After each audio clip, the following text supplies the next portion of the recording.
restaurant. Amo ba na siyang kamtikula naman naman ka na nagkarawin bawak tayo nagabungsi para Nuyo. Ano ba na siya?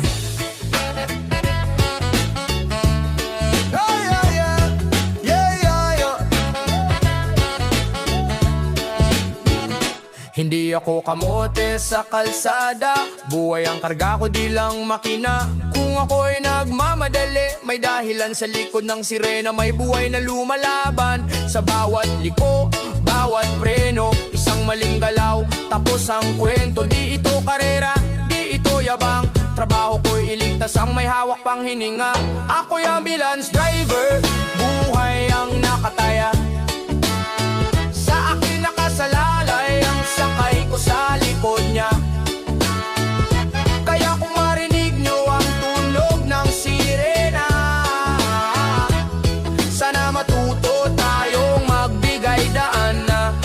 Diyosa, hindi ako nagmamadali para magpasikat. May taong humihina, oras ang kalaban ko agad. Ambulance driver, pakinawa naman. Buhay ang dahilan kung bakit ako nagmamadali sa daan. May iba pang sisingit, ahabol sa likod, ginagawang shortcut. Ang saklap ng kapwa-tao, di nila alam bawat segundo ay mahalaga. Habang sila'y nakikisabay, may buhay na nawawala. May traffic, may busina, may murang naririnig. Pero di ako titigil kahit pagod na ang isip. Sa salamin ko'y dasal, sa manibela itapang para maihatid sa ospital ang huling pag-asa ng tao.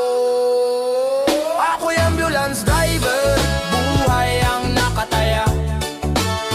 Sa akin nakasalalay ang sakay ko sa likod niya. Kaya kung marinig nyo ang tunog ng sirena, sana matuto tayong magbigay daan na.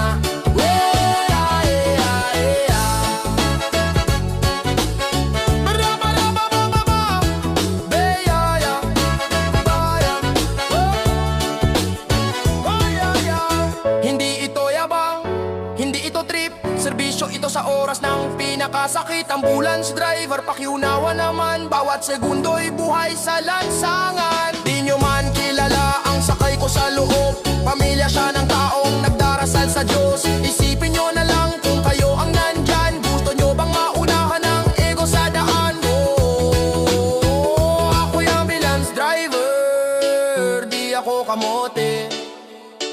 Profesyon ko'y iligtas ang hindi na makalaban pa.